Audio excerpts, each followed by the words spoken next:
Hello, everybody. Welcome to the Morality of Everyday Things. Returning to our normal format, not talking with someone else, just me and Jacob. We're back in the studio. Yep. Hi, everybody. How's it going? You know that they can't respond to that, right? Why don't they love me?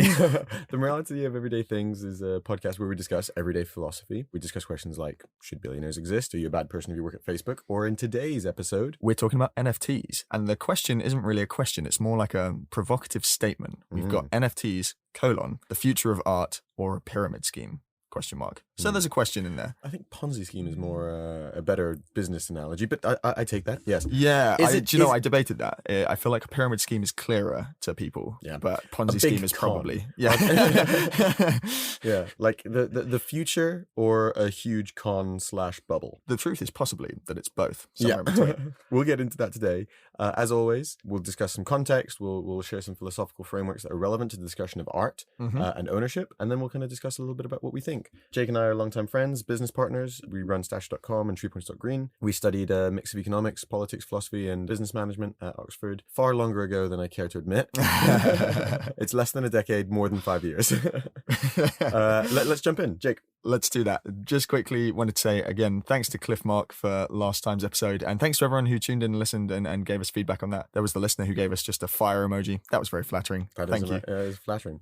And if you're one of those new listeners, hi, welcome. Do please leave a review if you enjoy our back catalogue or this new episode. Thanks to everyone who did, actually. Yeah. Spotify have just enabled that feature. Yeah, so we that's have pretty cool. We have about 25 at the moment. And also you can check out our Patreon. Like Cliff, we do also have one. Jacob, let's go. Let's start with definitions. Yep. As always, good to define the key terms before we get into it. I notice actually in our script, we don't have a definition of pyramid scheme up front. And quickly tell us pyramid schemes and Ponzi schemes. Okay, so Ponzi scheme is where you are running a quote-unquote business where you are using the money from new clients to pay old clients and give them the impression that there's a business actually running, when actually there is no business. You are just convincing people there's a business and using the money from new investors to pay old investors. Which would work if there were infinite people in the world. Yes, it would. Therein lies the rub. You could just cycle back. Actually, it's a little bit like the Tinder swindler, if anyone's seen that. Oh, I haven't yet. Pyramid schemes are a little different. They're called a pyramid scheme because, say you're the person at the top, the idea is that you recruit people below you and you get a percentage of what they get, right? But in all of these things, they actually, force you to buy their products to sell, etc., etc. So actually, the people are generally putting in more money than they're taking out, and only the people anywhere near the very, very top who have many, many layers of people below them make a lot of money. Generally, the people who set up the scheme. It falls down on the same problem of you'd need there to be loads of people for it to work for everyone, but the mechanics are a little bit different. And well, actually, it's also, I think the fundamental thing about all of these is that there is no real business value being created. Yeah. It's purely an influx of people who believe that there's business values, money, who's propping the whole thing up. Yeah. Right? So there's a lot of hype. Yeah, there's a lot of hype. Because there's no substantive business, there is a kind of palpable sense of like, this can't go on forever. And then a third one that might be irrelevant is just to talk a little bit about bubbles. I think actually, I know as an economics student, the most famous bubble that everyone always talks about is the tulip bubble or tulip mania. Back in the Netherlands. Yeah, in the Netherlands in like hundreds of years ago. I can't say when, 17, 18, maybe Middle Ages. Basically, for some reason, people just went mad for tulips. And they went up and up and up in value. And 1600s, I tell a lie. 1600, wow, ages ago. Up and up and up in value to a level that was far out of line with the cost of growing a tulip or making a tulip. And then at some point, people realized this is ridiculously overvalued and it immediately crashed. Okay? So I think as to which of these models or mental models is most relevant, we can discuss that later. It doesn't matter that much. The point is, these are all examples where genuine value and perceived value or market value become very, very like misaligned. Yeah. In the case of a bubble, at least there is some value. There's some underlying sort of value in what's being traded, right? Tulips are worth something. They were just being priced way higher than that number. But in the case of something like pyramid schemes or Ponzi schemes, there's actually basically nothing of actual value there. It's just flows of money. It's just tricking people to put money into stuff. You say the word tricking. Is it necessary for the definition that there's like some sort of architect of evil? or is it a deliberate ploy? Generally, yeah. I mean, okay, so for example, Ponzi schemes are named after, I can't remember his first name, but something Ponzi, who set up this thing where he said he was a equity manager or whatever. And he wasn't actually investing the money. He was just using new investors' money to pay old ones. Much like Madoff, right? That was the famous like recent Madoff, Ponzi scheme. Like Bernie Madoff, yeah. In that case, there's an architect. In the case of something like a pyramid scheme, generally, there are architects who know that there's no actual value being created. Or maybe they're extremely deluded, but I mean, you'd have to be a terrible business manager to not see that most people are losing money. As to whether it's a requirement, I mean, I guess the funny thing about bubbles is that like it becomes harder to say. Like some people do believe like, oh, this thing is really valuable, and this is something that we'll kind of come to, especially when you start to get into something like, as we'll discuss, art, where value's in the eye of the beholder. You know, a tulip you can value based on the cost of producing the tulip, right?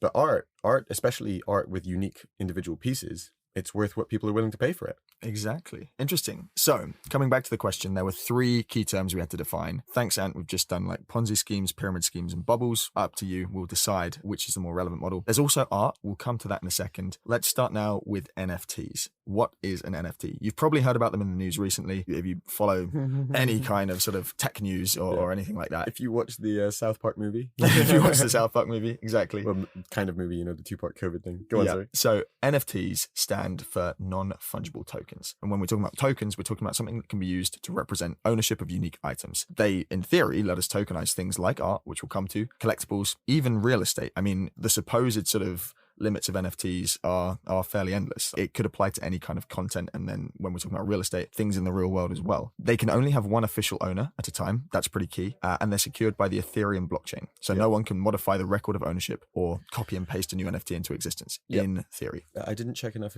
how well we define it. But basically, just to give a super high level breakdown of blockchains, they're basically a ledger. So think of it as an Excel sheet or a database. But they're a database that everyone has access to and we all have to agree to change. Yes. Right? Yeah.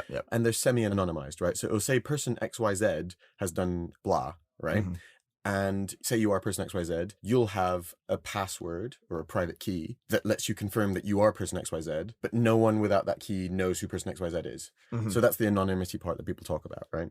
And that's also the thing where you hear people like losing their private keys and then losing, you know, millions worth of Bitcoin. Bitcoin you mentioned is key. Bitcoin's probably the application of the blockchain that people are most familiar with. That's what kind of brought it to like prominence. So then let's take a really simple example, right? Really simple, maybe not for everyone, but you know, we run a business. There's equity in the business. For the sake of ease, there's a million shares, right? We literally have a cap table, a capital allocation table, which you can think of as an Excel sheet. And it's just every person has a number of shares allocated to them. You could flip it around. You could have a million rows with each share allocated to a person. Allocated to a person, right? Sure. Now imagine that ledger, there was some sort of consensus system where like anyone could access it. It would say person XYZ owns this share, person XYZ owns this share, etc. And we have to kind of communally agree. People have to submit changes they want to make to the ledger by paying, and you know, people have to communally ratify that by going through cryptography. That is a really high level thing, but basically think of it as this public Excel sheet where there's each share. That's basically kind of what an NFT is, right? Well, you were saying you could tokenize anything. That's an example. Yeah. If we put that in the ledger and tokenized each share, that would be an NFT version of our cap table. And the key thing to highlight there, the point about sort of decentralization, you're talking about people ratifying it, is that's not too different to how things work currently. The difference is Companies House holds the ledger. Companies House keeps a record of who owns the shares. For those who don't know, Companies House is like the UK business, government business admin thing. It's where you submit your documents and stuff like that. Exactly. Yeah, thanks. The key thing is it's a government approved organization, possibly it's probably government owned, I don't know. Yeah. But it's a central organization that holds the record. It's basically, we vest trust in Companies House that they keep the record accurate and up to date. So that's the centralized thing. Exactly. The government is doing it. Instead, imagine if we distributed that power to like 1,000 people to, I don't know, keep it safe or not rely on one person. Keep it secret. Keep it safe. And then whenever we want to make a change, we just send it out to these 1,000 people and they're given a small reward for ratifying it. Nice. Right? That was actually quite a nice example. Very good. I like that. That was off the cuff as well, guys. That wasn't even in the script. Now imagine instead if you're an artist and you just keep a ledger of each of your pieces of art and who owns it. And the people who own it can buy and sell between them. That's cool. Yeah. That overlaps nicely with the story that we're about to tell you. I think, hopefully, I mean, if any of you are sort of familiar with the evolution of the internet from Web 1 through to the coming of Web 3, you can skip ahead, but this is quite a nice little story of where we've got to. I'm a little confused. What's Web 2? Web 2 is where we are now. What's Web 1? So Web 1, there's a definition coming, but I'll skip it for you, and we can cut to the chase. What's the expression? Okay, I get it. I'm just cutting ahead. Okay, so Web 1, I'm reading the exact notes. Please. Web 1 is read-only pages. Yeah. So people can post documents online. Web 2 is kind of the age of apps. Read and write. Yeah. So for example, I can actually book an Uber. I can post on Reddit. Like I can interact with the thing and other people can see my interaction. Exactly. Whereas before it would be like, Web 1 is like, I can post my blog and people can read my blog. Yeah, Web 1 was really designed for companies or people who could actually like had the sort of power and capability to post this sort of information. Yep. And it was very much read only. Yeah. Read and write was the age of Web 2. That's where social media and other apps that you've just mentioned come into play. And then Web 3, well, we'll come to that. Is that distributed ledgers? Web 3, yeah, Web 3 is about decentralization again. So the Okay. key sort of architecture point of Web 2 is that it became centralized around big platforms, the likes of Facebook, etc. And then Web 3 is about decentralization, putting power back in the hands of users, distributed technology, etc., etc. Okay, brief history of the internet to try and explain this. Let's go. Yeah, let's go back to 1996. Cast yourself back. I was, one and a little bit years old. And I was going to say, you were a real prodigy. Yeah. I wrote this article. No. But no, it was Bill Gates. Yeah. Bill Gates published what would go on to become one of the classic essays of the early internet. And in it, he describes the very characteristics of the internet that would lay the foundation for the creator economy. Quote from him, "One of the exciting things about the internet is that anyone with a PC and a modem can publish whatever content they want," is what he wrote. So, I mean, a lot of people kind of saw it as like, oh my God, this is going to completely upend everything. What's the point in publishers when we can just publish our writing online?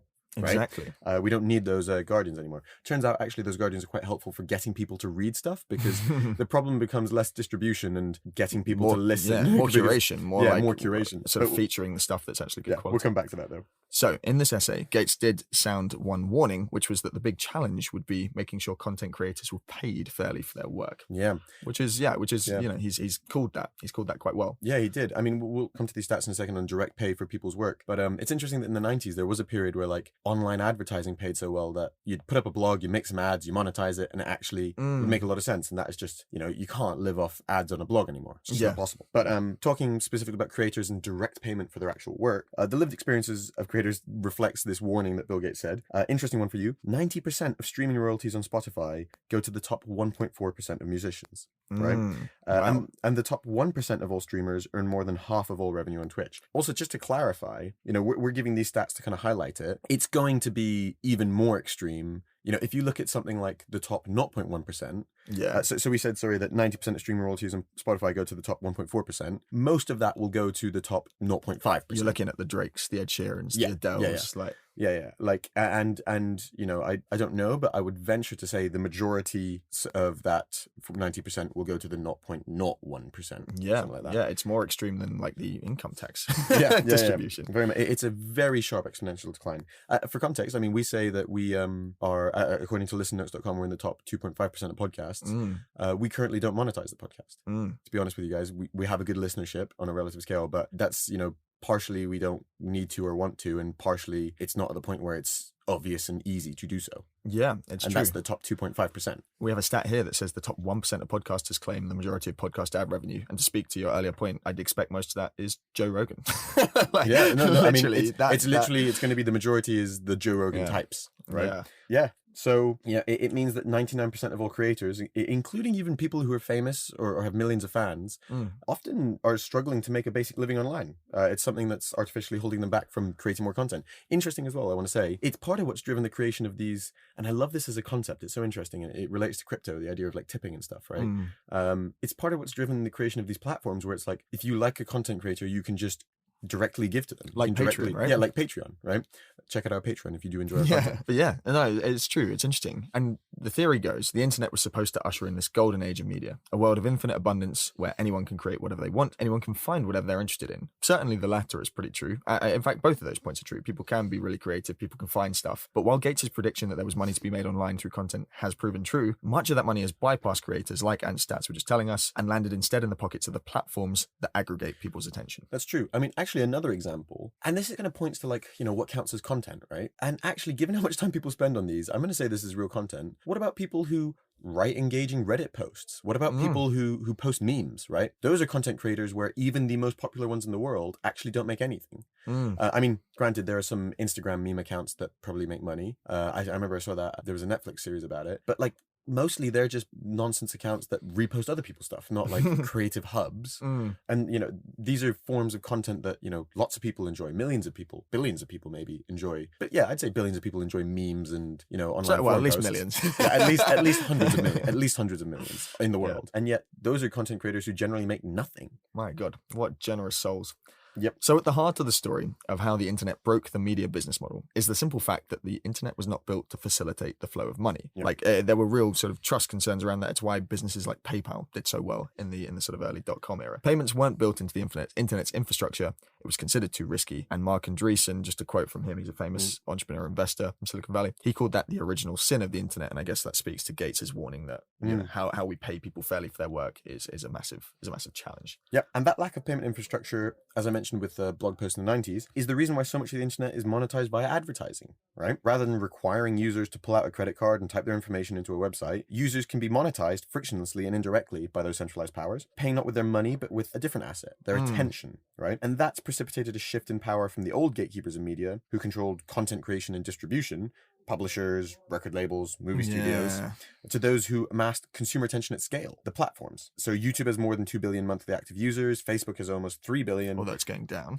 Although that's now going down, yes. Spotify has 365 million. And with those mega-sized audience numbers come mega-sized ad revenues. Yeah, it's crazy, isn't it? In fact, Google and Facebook alone accounted for more than half the digital ad revenue generated in 2020. Also, interesting one. We'll come to this a bit, and it's the overlap between crypto and this thing. I don't know enough about it, but there's this browser, Brave browser, and it's backed with a token, basic attention coin or token. And the idea is basically that you can load your browser with cash and automatically kind of, or I think the original idea was that you could load your browser with cash and it solves this problem. Like the things you interact with are slowly paid like micro amounts. That's and so cool. people like meme creators could feasibly, or like, you know, I don't know, you could embed that into Twitter and the tweets that you like and stuff get a little bit of reward. But I do not think that's how it works. And even I think that they've kind of shifted away from that. Now they're more like about blocking ads or some nonsense like that. Anyway, Jake, interesting. business model of advertising. Yeah. And I mean, we've kind of said this, but just to sort of hit home the point, the business model of advertising profoundly shaped the way that platforms design their products. And it's the problem that has held creators back effectively. Platforms funnel traffic to content they know will be successful. It creates these power laws of success. Successful in holding user attention. It's successful in holding user attention. And this is what basically this is what drives that sort of power law distribution that we were talking about when we gave you the stats. It has a sort of feedback loop. It's that kind of chart effect. Like once something gets in the chart, it becomes more popular. And then they drive more traffic to it because they've got a lot of data about what people are listening to, et cetera, et cetera. So you can kind of lock in users to networks that amass a lot of data. Okay. So the problem there is that you're saying that the platforms have an incentive to push the content that gets the most attention. Exactly. We talk about that with Facebook a lot, right? And that's not really talking about content in the way that we're focusing on here. That can correlate with the best content, but the problem is when that breaks down. Yes. So for example, fake news or angry posts, or, you know, maybe you could argue even crappy pop music. No, seriously, yeah, like see that for like lowest common denominator content, right? Like stuff that has mass appeal, but isn't necessarily rich art. Right, and we'll kind of discuss that. Yep. So anyway, all of this is where Web3 comes in. Web3, which we mentioned a little bit earlier, is the next theoretical iteration of the internet. And it's all about decentralization, which is a movement away from the power of these platforms being like Spotify, Facebook, etc. Users become creators, and Web3 will be based on blockchain technology. So some features of Web3 actually, they already exist. For example, you know, blockchains are widely used. They have lots of applications, most notably to power cryptocurrencies like Bitcoins and NFTs. To come back to the question and where we all started, they're an example of this. Yeah. So to use the example that we gave early on in the episode, you can kind of think of the use of blockchains for cryptocurrency as like, imagine you had a database with literally every single dollar or every single cent, the smallest denomination, all the money that existed. And when it's created, you know, you add a new field in that database and it says was created at this date, was credited to this person for the work of validating the network. And you could just see basically an entire history for each coin of the transactions or each cent of how it moved around and stuff. It's actually a really cool image, isn't it? It's a cool vision. And obviously when you think about that, that becomes incredibly complex. And that's part of what makes it very secure, because say you wanted to like defraud, say you wanted to post a new version of the database that just said, I own all of it, right? It would be very hard to reconcile that with the existing mesh network of transactions that exist, right? That's what makes it secure. Yeah. Right? Yeah. Nice. Cool. Interesting. So we said an NFT, sorry. Oh yeah, just to say, like, currency is one of the early uses, but if you think about that technology, as we're kind of discussing through NFTs, currency is a good use case, but no reason for it to be the only use case or the prime use case. Yeah, nice. Currency is a nice segue here. So we said that an NFT is a non-fungible token. Let's just quickly break down those words. What is fungibility? Fungibility is the quality of something being interchangeable. And we're talking about currency. For example, £5, $5 is exactly the same as another £5 or $5. Yeah. I mean, So- pounds and dollars aren't the same as each other. Yeah. Well, no, I mean, the other example is of basically commodities. Yeah. Commodities are fungible.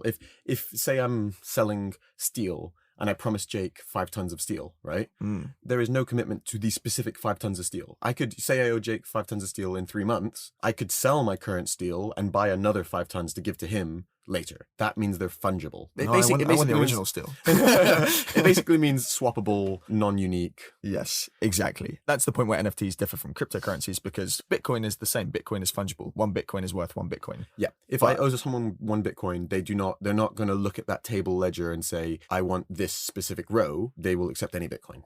Lovely. So non-fungible is the unique part, and tokens are, we've talked a lot about the data and the ledgers. Tokens represent the fact that an NFT is a unique unit of data stored on a digital ledger called a blockchain. So we've gone over that already. Hopefully now the definition of an NFT is pretty clear. Yeah. In the modern context, right? When you think about this NFT stuff, we gave an example of our cap table. We gave an example of a fungible token, so cryptocurrencies. But, the example of NFTs that we're really seeing at the moment, generally, is it being associated with pieces of digital art, often visual, video or audio. And I think this is part of the nuance of it, right? Of, is this a Ponzi scheme or not? I think the modern context really is, this is very loaded, so, people can see what my opinion is already probably, but basically pointless little pixel arts, is the main thing. When you think of NFTs at the moment, you basically think of like pictures of monkeys and pixel art and stuff. And they're starting to build more things around it, like using those as access for communities and things like that. But I think, as the South Park thing kind of jokes about, like, oh, I've got this little pixelated green panda on a skateboard. Like, it's kind of this, in a sense, like it's, we'll talk about what art is. We've not done that yet, but it's not even really art. Because it's not like high effort, unique, visually appealing, emotionally resonant. To the extent that is what defines art. We'll talk about it in a second. But yeah, despite what many people believe, ownership of the token associated with a piece actually doesn't even confer the copyright of that piece, right? So you'll see a lot of Twitter threads that really make me laugh, where like people are like, bought this NFT, and someone like right click saves as, and like replies and posts it and says, I have your NFT, and then they reply like, hey, I'm gonna sue you. It's like, that's not how NFTs work. Another one, a bunch of crypto bros put together like $2 million or something, bought an early edition Dune of the book. Oh god, like the one that came out as a movie, Frank Yeah. Herbert's. And they were like, now that we have the copyright, we're going to be talking to Netflix about a series and stuff. And it's like, guys, no, you've just bought an old version of the book. Like, you don't own the copyright to what's in the book, which is a great example of maybe not the limitations of NFTs, but how the public perception of NFTs and what they actually are have fallen so out of step that it perhaps does give some credence to the argument that, it's maybe not like nefariously a bubble or Ponzi scheme or pyramid scheme, but like something seems to be a little bit broken, or people don't seem to understand. Jacob. No, it's true. I mean, that leads to a really interesting question about the ownership of art, which is another point of philosophy that we'll come to in a minute. I have a quote here from ethereum.org. And don't forget that NFTs, they run on the Ethereum blockchain, right? Is it the Ether? Not exclusively. Okay. So to clarify, one analogy I've heard that's a nice way of thinking about something like Ethereum. Okay, blockchain is basically this ledger. Sorry guys, this is a bit of crypto technical stuff. Ethereum is more like this ledger, but it's got smart contracts. You can write programs into it. It's Turing complete, which means kind of, if you think of a computer as like something that processes a database and then uses that data to like do stuff with it, it's kind of like a shared computer. That's cool. That's the best analogy I've heard to describe what Ethereum is versus something like cryptocurrency. Sorry, Bitcoin. Like Bitcoin is like a shared ledger. Ethereum is like a shared ledger that you can program on into as well. You can use the network to like program the way you're going to change it. Which is why that's being used for the creation of NFTs. Yes, exactly. Cool. But that's one network. There's also Solana. There's also like lots of other ones, but those are the two big ones that I know of for NFTs particularly. Nice. Well, they have a quote here that goes, NFTs are currently taking the digital art and collectibles world by storm. Digital artists are seeing their lives change thanks to huge sales to a new crypto audience. And celebrities are joining in as they spot a new opportunity to connect with fans. But digital art is only one way to use NFTs. Really, they can be used to represent ownership of any unique asset, like a deed for an item in the digital or physical realm. If Andy Warhol had been born in the late 90s, he probably would have minted Campbell's soup as an NFT. It's only a matter of time before Kanye puts a run of Yeezys on Ethereum. And one day, owning your car might be proved with an NFT. I mean, there's clear marketing spin going on here. But But that's, I mean, it's an interesting thing, right? Like, I remember I was talking to a friend of mine, Henry, and he's quite clued up on this stuff. And he was saying that, like, if you think about the way that NFTs work, it's a digital representation representation of physical things that have existed for a while. And the analogy he gave was watches, right? And watches all have unique, high value watches have unique serial numbers and certificates that match those serial numbers. And they actually also, like the watch companies, do actually keep a ledger of who owns that watch and where it is supposed to be, right? Oh, what's the brand? Is it like Patek Philippe? Like Patek Philippe, right. Or like, you know, really expensive Tag Heuers or Rolexes and stuff. They all do this. Like you use this system of physical certificates and serialization on the watches to do this. It's basically a digitalization of that. And one really interesting thing that we didn't mention here that's worth noting is that, you remember we said that Ethereum is programmable, right? That means that you can also set rules for how it transacts, right? So one way that this has really benefited artists is that often they'll set like a take rate on each sale. Right. But we'll come back to why this is, again, perhaps a Ponzi scheme. You know, artists basically can say anytime it's sold, I get 10% of that sale. Right. So if someone buys it and sells it on. Yes. Yeah. It means that the artist gets a future revenue stream, not just the original sale, and gets to benefit from the fact that it becomes more valuable in the future. That sounds really positive, but a little bit like Robinhood style trading apps, right? It does also introduce a problem, because think about the incentives there. If you as the artist are taking a 10% take rate, one, you want it to go up in value, and two, you want people to transact it often. But are those two things that are actually like inherently valuable or do they useful to the correlate art? with good art necessarily? No. Yeah. Or does that correlate more with people kind of gambling on things, right? In the same way that like something like Robinhood benefits when people transact, but most financial economic research and evidence suggests that you shouldn't trade often. Generally, that's not advice. Like being a day trader is actually not a smart strategy for the average person. Yeah, if it's not your job, then if you're not like a high frequency trading hedge fund, in which case you're not using your own savings largely. You're mostly using the money of investors, so your risk is, you know, there's a principal agent problem. You know, you really shouldn't be doing day trading. Nice. So it introduces a small issue there. That links up very nicely with the final thing to talk about in respect of NFTs, which is that if you've come across them in the news, it has probably been in relation to crazy high valuations. And you were just talking about the incentives there and trading and then prices rising. I mean, explaining these prices is actually just a simple case of supply and demand, classic economic stuff from us. When people want to buy something, the price that you can charge to sell it goes up. And how NFTs have grown in value is that, like you say, when one person encourages a few others to buy them in order to ensure the value of the NFT surpasses what they paid to get them, they then encourage more people to buy them. More people to buy them does start to sound a bit like one of the sort of Ponzi and pyramid schemes we talked about earlier. But with each level, the value of the NFT increases. And then you've got these people who are like really hyping it, an exponentially increasing group of people wanting to buy them, motivated by seeing how high the value is going. And it becomes much more speculative than saying like, oh, this art is really rising in value. It's much more like, shit, this is something I want to get involved with.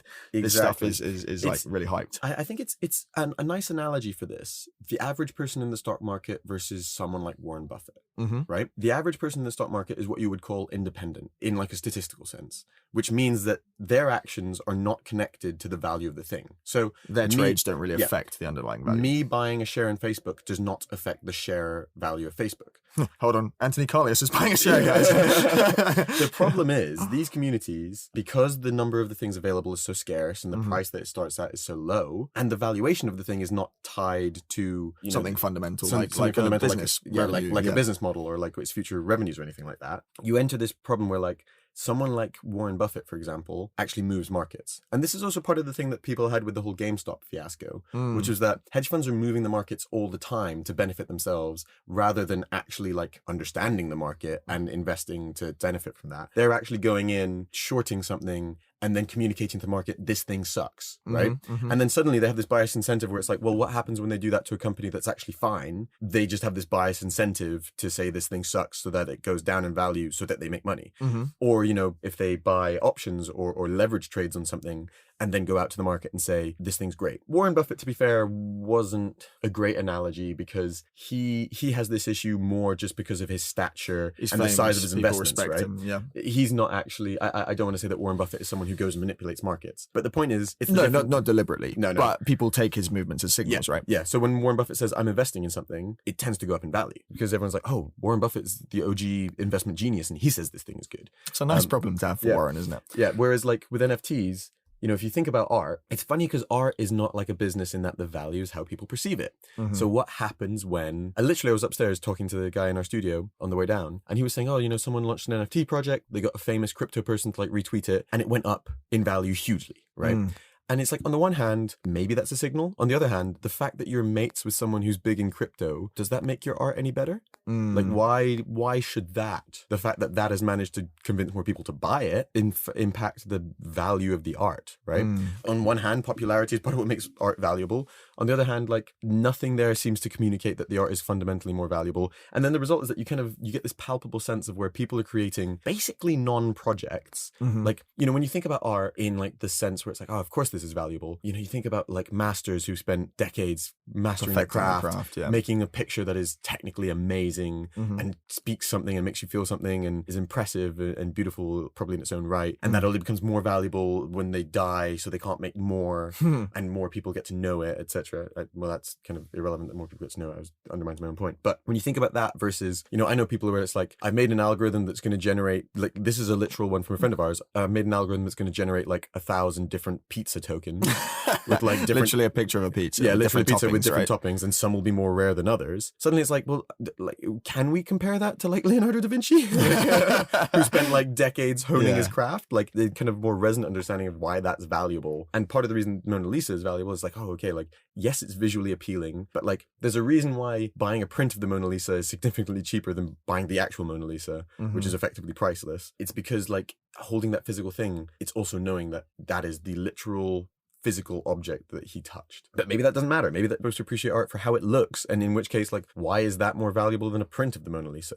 Let's talk through some of the pros quickly before we get more into the what is art, what makes art valuable, etc. Just because we were doing the context and stuff of NFTs. So some of the pros. It is said by many, as I mentioned, that NFTs help digital artists. It's tough to earn a living. This is a way to actually ameliorate that and give them some share of the future value. As I mentioned, they can take a rake on all sales. They're not lucky enough to be contracted for their work or make enough of commissions. Most artists can charge for their work, but often through sites like Patreon. But for them, with the magic of Control-C and Control-V, this is the whole thing where meme accounts can just copy paste their stuff. You make a funny cartoon, someone copy pastes it, clips the part where it says buy blah, and they could repost it as their own content. I think that's the thing. It kind of goes back to the context that we gave you, where the challenge is how you monetize art, how do you hide it behind a paywall? There aren't really good systems in place. Actually, to be fair, I do like things like Patreon, and I feel like NFTs are an interesting counterpoint to Patreon, because Patreon basically just allows you to say, like, I like this creator, I'm supporting them. NFTs supposedly do that by attaching value to the piece of art itself and its transactions. The only problem is, the problem with NFTs, as I joked about on Twitter threads, is people think it, like, some people like to say it does, but the Control-C, Control-V problem still exists, right? Like, just because you have the NFT, quote unquote, that doesn't stop anyone else copy pasting it. They could make their own NFT ledger with the exact same stuff, or they could just post it on their Instagram account or whatever else, right? No one can make you take it down. I think the thing that people don't understand that we can be very practical about is when you own art on an NFT, it says that, this user, and you have your private key to prove it, owns, and then it has like a URL. Like, literally, it's just a URL to the piece of art, right? That in no way stops anyone else opening that URL, Control-C, Control-V-ing, right? Copy pasting. There's nothing that stops people still just reposting your art. There's no legal framework for you to chase them. Literally. NFT does not mean I own the copyright. It literally means that you have a little piece of paper that says this one's mine. There's a funny joke. There's a funny joke where it's like having an NFT is like being married to someone who's having sex with someone else. like, yeah, okay, other people can have sex with them, but I'm married to them. Like, I can prove that they're mine. I saw a funny cartoon actually recently where it's like Frodo, Sam, and Gollum, and they're showing Gollum a computer screen that says, so you don't physically have the precious, but but now you're the unique digital owner. The key driver behind NFTs is this whole point of scarcity. And this, to be fair, this is my kind of concern, question, like the thing I find sort of, I'm not convinced by with NFTs is I feel like they've basically tried to inject artificial scarcity into something that's fundamentally not scarce. To quote Ethereum again, as everything becomes more digital, there's a need to replicate the properties of physical items like scarcity, uniqueness, and proof of ownership. Not to mention that digital items often only work in the context of their product. For example, you can't resell an iTunes MP3 you've purchased, or you can't exchange one company's loyalty points for another platform's credit, even if there's a market. My problem is there's a huge premise there, which you've just touched on, right? Exactly. There's a need to replicate the properties of physical items. Is there? I mean, like, if you're using the NFT for real world things that are scarce, like equity in a company or, who owns this car, that makes sense, right? And that's a good use of NFTs. The question is, should you just plaster this onto something that isn't scarce? Anyone can copy paste a JPEG. And that's the thing. Yeah, JPEGs aren't scarce. Music isn't scarce. I think the one thing, and it's just a little bit lower down than it's the what. So I think the one thing that I read that actually started to convince me, although it does feel like what they're doing with NFTs is they're trying to inject scarcity. They're trying to they've identified the problem. They're like, this solves it, and I'm not convinced that it necessarily does. It's a solution. It's a solution applied to the wrong problem. It's a good solution for the wrong problem. Yeah, something like that. Let's just take a quick example here. On streaming platforms, each stream of a song contributes the same amount of revenue. So that's approximately $0.004. So half a cent. Yeah, half a cent roughly, regardless of how much you like it. In contrast, with like NFT platforms, superfans can purchase NFT music for thousands of dollars each, with creators earning what previously would have required tens of thousands of or even millions of plays. We've got a quote from an NFT collector here called Brett Shear. He owns 45 songs from catalog. And he told Time magazine, in the same way that you buy art that you want to put in your apartment, I want to listen to this music and enjoy it. And it's a different feeling to own it. Now, we've talked about ownership a little bit, but this is interesting because this mechanism actually, when I was reflecting on it, feels a little bit more like investment than like, it's not so much that you're like buying art, you're kind of like, you're investing in the creator as well. It's a way of like showing support, which is why I likened it to Patreon earlier. It reminds me a little bit of, do you remember Radiohead did that stunt where they released their album, I think it was In Rainbows, and they were like, it's free, pay what you want for it. And they saw, supposedly, I don't know, I never saw the sort of final answer, but they made more than normal because you had enough fans being like, I love you guys, and putting loads, and then obviously most of the people just downloaded it for free, which I think I did. But but then it improved their reach. Yeah, it did improve their reach, which was cool. Yeah. Okay, but one thing to really clarify about this NFT collector, and this comes back to what we're saying, right? Him owning the song catalog, I'm not familiar with the platform catalog. I take it that doesn't stop anyone else listening to it. Oh, it absolutely does purely not. He gets to tell himself, I own this. Yeah. And in what sense does he own it if he can't stop anyone else listening to it? No.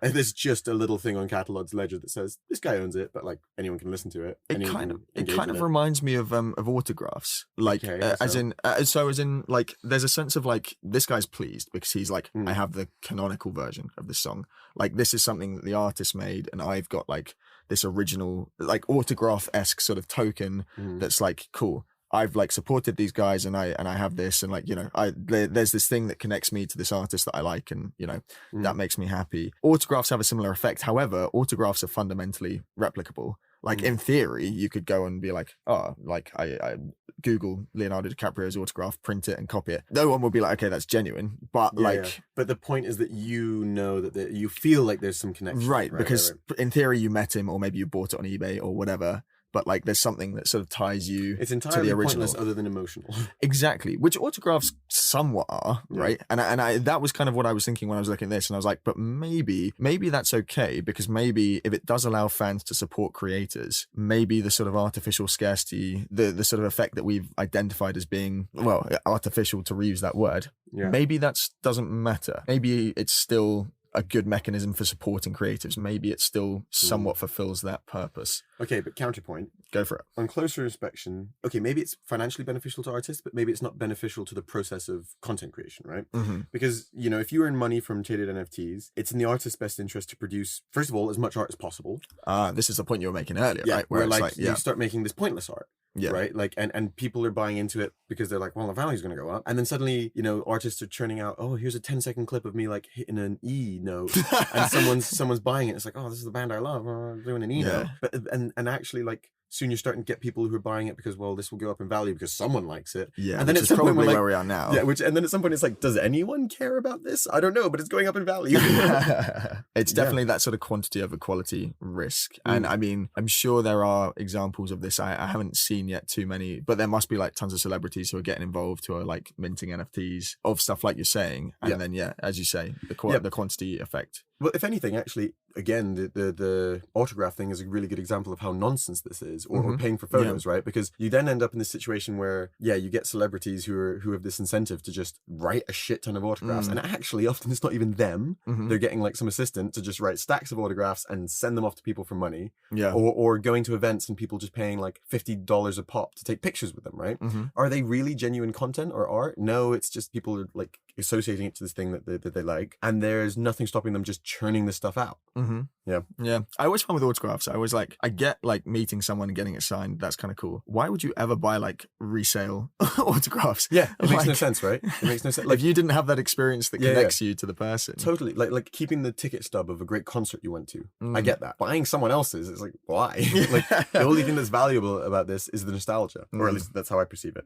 Okay, let's talk about art now. Yeah, we've kind of talked about it a bunch already, but we'll let's formalize it. We've said at the beginning we could potentially rephrase this episode as the future of content. What we're really talking about is monetizing content online and how NFTs enable people to do that, and is it good and does it work, etc., etc. But we wanted to call it the future of art because I think the application of NFTs that we're really interested in is this artistic stuff. I mean, also to clarify, you're just drawing a distinction between, like, say, useful content, like it could be non-fiction text, for example. Could be any form of content, but what I'm distinguishing between there is you said, like, you know, you could tie an NFT to shares in a company, or to a genuine physical thing. Right? Yeah, you could tie it to a genuine physical asset, and that I can actually see sort of useful applications for. Whereas we're talking about I think the zeitgeist currently is for digital art where, like, there isn't a fundamental value, the value is perceived. And that's a challenge with regular art. Similarly, so likewise, so it's interesting to discuss. So in discussing our NFTs art, you know, we have to answer what is art. So Morris Weitz, an American philosopher,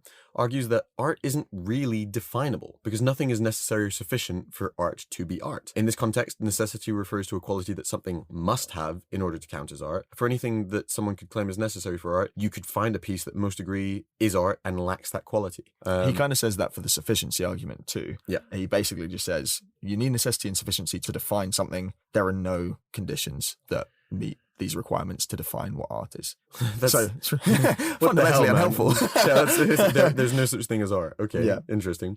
Since necessity and sufficiency are required, it cannot be defined. Many would disagree with one of Weitz's ideas. Most people believe that there is a necessary condition for art, and that's that it's artifactual, meaning that it's an artifact, or in simple terms, it's made by humans. So if you walk into a valley and see a beautiful view, that can be beautiful. It can make you feel things that make you, like, feel similarly to art, but fundamentally it's not art because a human didn't make it. I'd be inclined to agree with that. I mean, something it can still be beautiful. It can feel like art, but it's not art. If you photograph it, then fine. Yeah, at that point you've made it artistic. At that point you've selected the perspective and stuff. So there has been some effort, and you, I would suppose, are trying to elicit a feeling.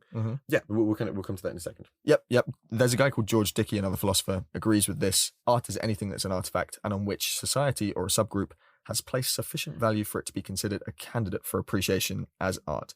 This kind of boils down to, if people think it's art, it's art. But it does at least have that sort of element of artifactuality. So the two things would be made by humans, people agree that it's art. Now herein is the problem. You start to enter realms where it's kind of like a tyranny of the majority, where, like, a lot of people think something's art, but maybe you don't think it's art. And I think a lot of people, for example, feel that way about a lot of modern art. We certainly talked about this when we did an episode on listening to the music of problematic artists, and we talked about art quite a bit then. Yeah. So, and also, I mean, you know, basically I'm highlighting the fact that the problem with this definition is that it's circular. It defines art as that which is considered art, but doesn't explain what art is, so we just loop back to where we started.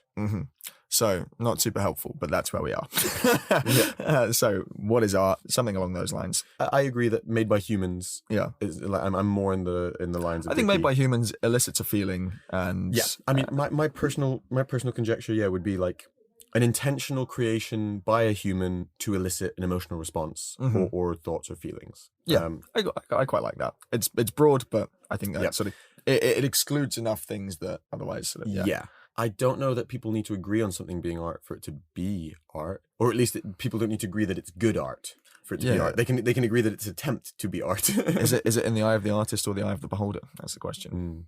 As in, if an artist creates it thinking this is art, and everyone's like, that's crap. Then I don't think it's art. So I think, for example, there's things where, like, you know, you get jokes where it's like, oh, people walk into a modern art museum and, like, there's a bucket left in the middle of the room, and everyone's like, oh, it's amazing. And it's like, no, there was no intentional creation by a person. That's not art. And the janitor just accidentally left it there. Exactly. So that's not art because someone didn't intentionally create that with an intention to elicit a feeling. On the flip side, sometimes people can make something and they can say, you know, you get these nonsense modern artists where they do that, put a bucket somewhere, and it's supposed to be like a postmodern statement about what modern art is. And it's like, on the one hand, maybe that's funny in reference to what I said. So that's not a good example because I might consider that art because it's elicited funny. A feeling of amusement. Okay, let's take another one where people, you know, I've seen ones where, like, I went to the Tate recently, right? And I saw one where it was like a TV showing random clips of stuff of people drawing random things, and it was making loud buzzing noises and stuff. It was thoroughly unenjoyable. It didn't communicate anything to me, and I would have been tempted to say, this is not art, this is lazy. Right? Interesting. I wonder how much time went into I don't know, probably not much. Fair. Okay, well, let's move on from what is art to who owns art. So ownership of art is also a relatively tricky thing to pin down. Now, if you remember John Locke, famous philosopher from, when was he around? 1600s? Something like that, Ant? Yeah. Yeah. When was John Locke around? Oh, I can't tell you the exact time. Okay. A while ago.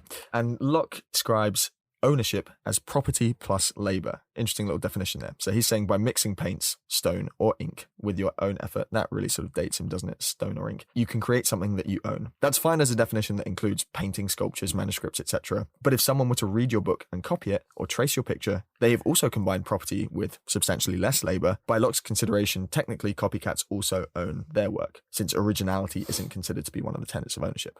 Now, I guess technically, yeah, they own their copy. Do they? I don't know. Yeah. It's an interesting question. But the copy we'd like to think is of less value. Yes, exactly. But is it? Well, it elicits less feeling, I suppose. So we were saying earlier, eliciting, like it wasn't in the formal definitions from famous philosophers, but we were saying eliciting a feeling was part of it. And I'd say the better the art is, the stronger the feelings elicited and the more common those feelings are. It leads to the problem of fraud and plagiarism, which, to be fair, has dogged the art world for forever. Like you've got people copying Da Vinci's and trying to pass them off as... And like on the one hand, you know, sometimes you get art where like the technical skill required to make it. And in that case, if someone makes a copy with similar technical skill, it's similarly impressive, right? Yeah. But when it's, you know, a thoughtful piece and there's context to it that adds, you know, elicits a greater feeling, like you think of Da Vinci in the context of the Mona Lisa? or like middle centuries, not Middle Age, Renaissance Italy and stuff, like that elicits a stronger feeling than some dude who made it technically impressive, so it still elicits a feeling like, wow, it's pretty impressive they made that. What is the Mona Lisa thinking? Yeah, what is the Mona Lisa thinking? It takes away, I think, but I'd still call it art. Copies are still art. They're just lesser forms of art, right?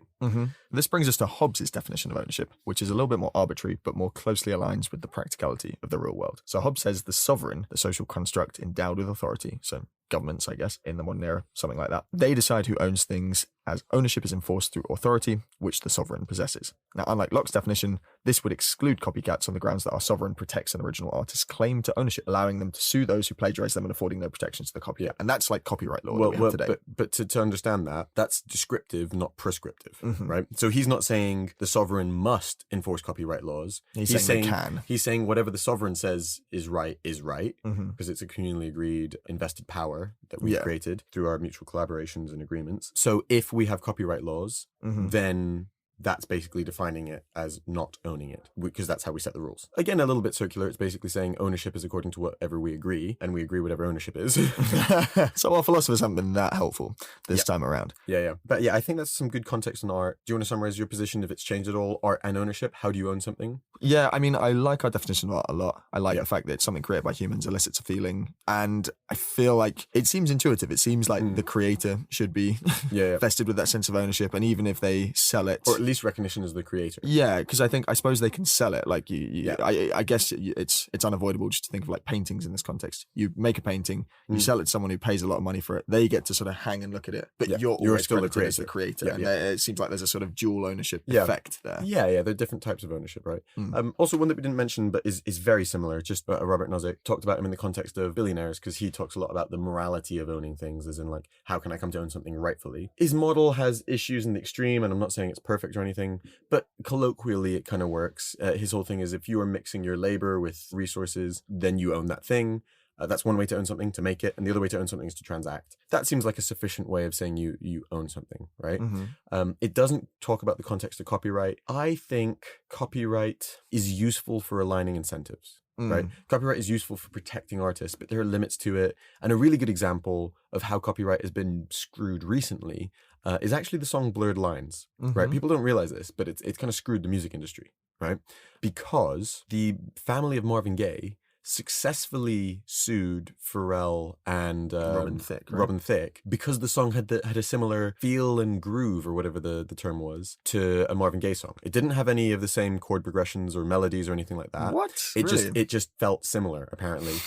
and they won. Oh my God. And for those who know how legal systems work, that sets a precedent. Mm-hmm. And so now artists can musical artists can pursue each other saying, this feels a lot like my song, even if the chord progression isn't the same or melody isn't the same. Yeah. Wow. Which, on the one hand, like, you don't want people to like change one chord and say it's different. Yeah. But on the other hand, like, I think the fundamental thing is that if you think about how art works, inspiration is an important part of art. Most art is synthesis of different sources of previous art, right? That's really interesting. I know, I'm going to look that up because I hadn't come across that. That's crazy. Yeah, it is crazy. You're right though, because as you're saying, like, art takes inspiration. There's no, I think there's a sort of popular conception, there's nothing truly original. Like, everything kind of comes from different sources, and it's just about like combining them in original ways. Wow, I had another point I was going to say, I've slightly lost it. Oh, but actually, so in the context of music, one thing that's interesting is people do get away with doing covers, and I think what's distinct there, why covers are popular and why that works, you credit the artist, right? It's that sense of, you're like, yeah, this is a cover of most likely a Bob Dylan song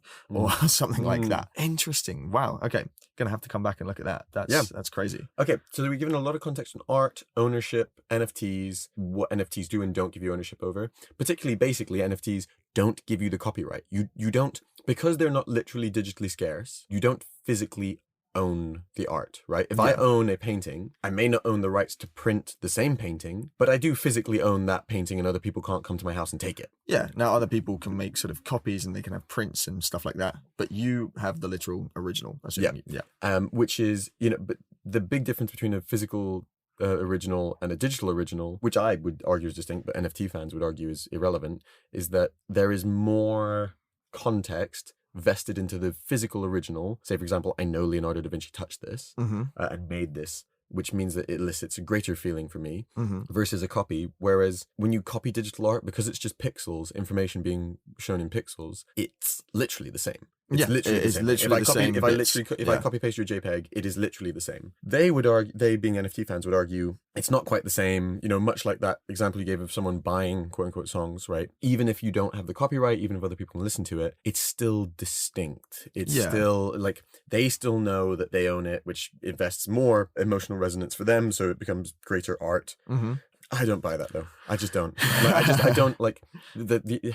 It does kind of come back to the art is in the eye of the beholder thing there. Like, if they, but it's more like ownership, to be fair, than what is art. Basically, fundamentally, the emotional resonance of the real Mona Lisa or a real original versus a print, to me, is always going to feel different, whereas NFTs just don't have that because, okay, say for example, I quote unquote own the NFT. Anytime I open it on a different screen, it's different in the same way that, someone copy pasting it is different. Like, it's in that it's not. Like, even I don't have one original because anytime I refresh my browser, it's new. Yeah. Right. Anytime I scroll my screen up and down, it's new. It's just pixels. It's just information. Sorry. So what are the cons? Well, I mean, we've talked about this quite a bit already, but effectively, this comes back to our title question, which was, are NFTs effectively a Ponzi scheme, a pyramid scheme? Is the scarcity artificial to the point that it doesn't actually matter?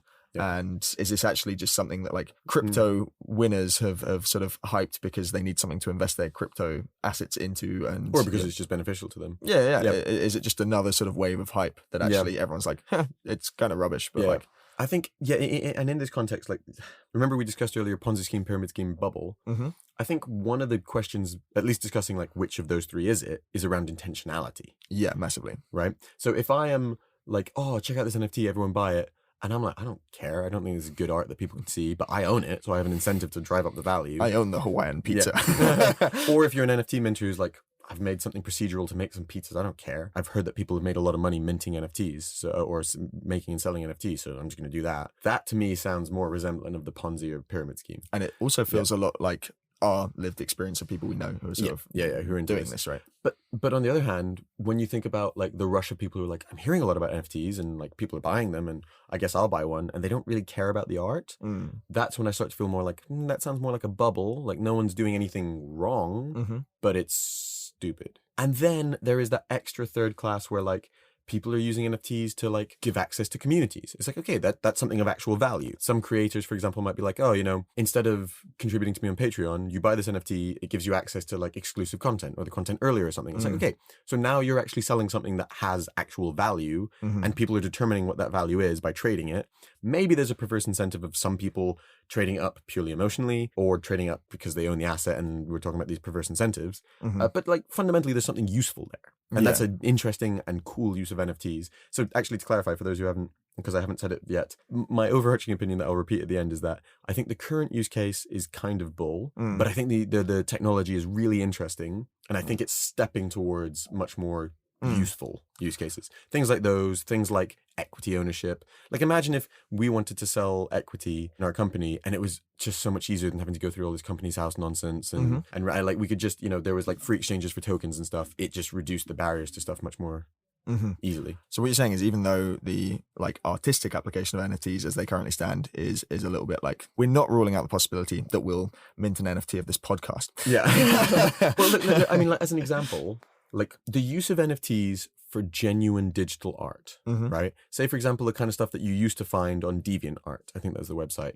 That's one thing, right? But now all this stuff where people are like, I've made an algorithm that's just going to print like 1,000 of these things with random scarcities. It's like, why is that art? Why is it like what that's there's no effort. Like, yes, you've made it, but there's no intentionality to elicit a feeling, which we've said at least in our personal descriptions seems to feel important to the creation of art. I think so. Yeah, certainly the creation of art versus a thing, right? Like, yes, you've created a thing. That doesn't mean it's art, and that doesn't mean it should be perceived as valuable. If it's only perceived as valuable because people are flogging it to other people, it's a tulip. It's a bubble. And at worst, it's a pyramid scheme where you're saying that there's some business value, but there's not. So one last problem is that with NFTs being entirely digital and decentralized, and remember when we were talking about Web3, decentralization is the whole sort of ethos of that, they can be prone to bugs. For example, there was a bug in OpenSea that allowed people to purchase NFTs for far below their market price. And since they're decentralized, the error can't be rectified. In essence, the programming fault caused people to sell their assets unwillingly without any recourse. There's actually, this links to a really interesting article I was reading yesterday where this guy was looking into Web3 and he was like, okay, I'm going to make an NFT. I'm going to like kind of mess with them and sort of make my point. So he made an NFT where programmatically it changed depending on where you looked at it. So on OpenSea, it was actually quite a nice looking piece of art, sort of beautiful picture of something. And then when you buy the NFT and you look at it in your wallet, it just turns into the poo emoji. So he made this. Yeah. So bear in mind, this is what we were saying earlier, which is part of why it's so silly to think of NFTs as, or like the blockchain art stuff. Like literally, remember we discussed that, like imagine an Excel sheet that's shared or whatever, or a database that's shared. In NFTs, like the art part isn't even the information for the art. It's a link to like, it's like a tiny URL to wherever the art is hosted. Whoever can get access to that server or that domain or wherever where it's hosted can change it. And this or is get the rid thing, of it or steal it. This is the thing that's crazy and a bit fascinating about it. And this is actually a fundamental flaw with the current like iteration of Web3 is that Web3 is still controlled by platforms and people who have access to servers. And he was saying, he was kind of shocked because he was like, I thought at least the way that you create it, you'd like impart some of the definitions like Ants talks about. You'd have the properties of the art like in the sort of NFT itself. And actually all it is a URL. So he's saying like, yeah, you can programmatically mess with it. OpenSea then took it down. He was like, I must have violated some terms of service. I'm not sure which, but basically, yeah. If anything, that actually sounds like more art because it's elicited a feeling. Yeah, it kind of reminds me of that Banksy stunt where he sold that painting of the girl with a balloon and then it shredded at point of sale, which is quite funny. Which actually made it more valuable. Yeah, that was the amazing thing about it. So that kind of, to be fair, that highlights some of the problems of decentralization. Yeah, basically the technology isn't currently perfect. Yeah, I'd also like to say, like, it's funny, like, I feel like, and I see this a lot, both because we actually do some angel investing stuff and also talk to lots of founders. I think a lot of people are like, oh, I'm making this thing and it's decentralized and therefore it's better, or I'm doing this thing and I'm doing it in crypto. And one of my favorite things to ask people is, why does this need to be done in crypto, right? And for something like currency, like I said, the web of interactions being on this publicly shared ledger is part of what makes it secure. It makes it hard to defraud certain transactions, right? But in a lot of use cases, it's hard to explain why actually decentralizing it is a positive thing. Why is it better than a standard database? Yeah, like actually it may be a more expensive and more difficult way of doing it for no good reason other than to be in crypto hype, right? And actually, like take for example all the people who lost Bitcoin wallets, right? There's no central authority to go to, there's no bank to message and say, hey, by the way, forgot my password. Can I reset it and get my money? It's like, nope, forgot it, you're gone, you're out, right? And then on the flip side, like you said, in practice, because that's the case, you then get all these platforms like Coinbase, like Crypto.com, like OpenSea, that effectively become these centralized institutions in these quote unquote decentralized spaces. It's not actually, because your OpenSea account has all your stuff or whatever. I don't know. I don't use OpenSea. I don't know if it transfers to your personal wallet or not. But I imagine it's similar. In the case of something like Coinbase, like they have a custodian account. Like you don't have the private key for your Bitcoin wallets. You know your wallet address, but like if you forgot your password, you can contact Coinbase support and they'll get you back in. Right. And then the other thing is, again, like lots of people are like, oh, it's programmable. It's like, people are like, oh, like you can make smart contracts. And I'd like to clarify, like, one, that means bugs can be exploited at scale. And it's very hard to correct them. Like Ethereum has got hacked a couple times. They even had to fork the whole thing because of that. And two, not only does it mean it's prone to bugs, but it still means that the contract is only as good as it is written. And then once it's out there, you can't really edit it. And we know that code is it's really perfect. Yeah, code is like not just bugs, but like, like bugs is in like actual mistakes, but like say that you just realize later, like, oh, it was a bad idea to do it in this way. Right. This is a slightly flawed feature. Yeah, exactly. The whole thing. Oh man. Yeah. Crazy. Interesting though. Really interesting. Cool. So what's your I gave my overall view already. What's your overall view? My one problem with NFTs was, and still is, after looking into it more, I just think the artificial scarcity is kind of it's not fictional. Useful. Yeah, it's made up, and I'm excited for some of the other applications of like NFTs of blockchain, of the ways in which you could apply it to like real world things. I think tokenizing stuff, like you talked about shares, you talked about like potentially linking it to owning like physical real estate. I feel like there are ways of using this technology, even using smart contracts, etc., like that's actually potentially really useful, really beneficial. I just think digital art is a really hyped and somewhat like meaningless application thereof. I also really like the idea of using Web3 technology to like directly reward artists without the intermediating platforms who have to make their money from ads through your use of things. So say, for example, there is a Spotify competitor on Solana, for example. Say you pay your subscription fee and then your subscription fee is just split to the people, to the people who listen. To be fair, that's roughly how Spotify works, but they also make ad money. They distribute it according to streams, don't they? Yeah. But I mean, that could just happen at lower transaction fees through cryptos and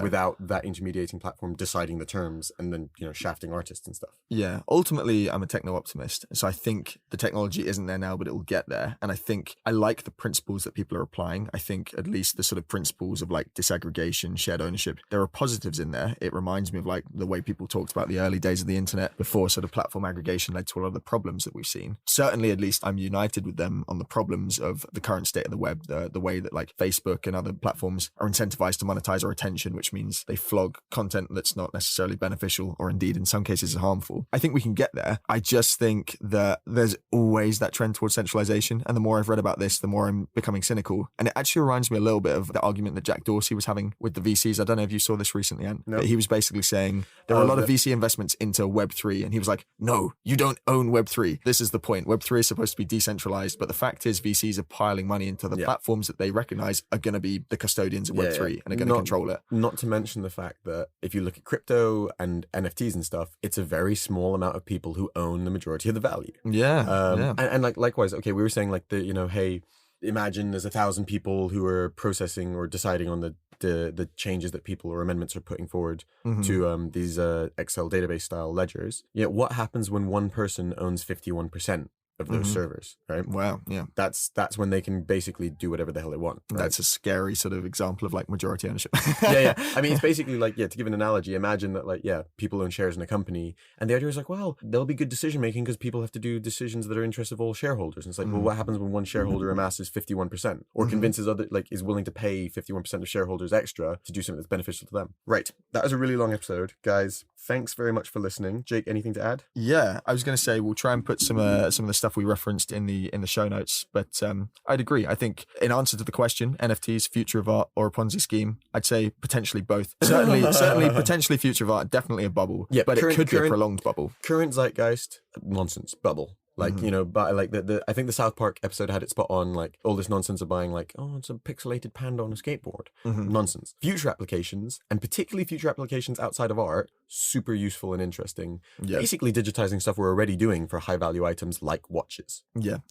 And I like the trend of technology in that direction. Yeah. But cool. Thank you guys. Thanks for tuning in. Some shout outs real quick to say thank you to the Dream Factory for hosting us once more. Hopefully you agree the sound quality of this episode is it is nice. So that's thanks Thanks to these guys.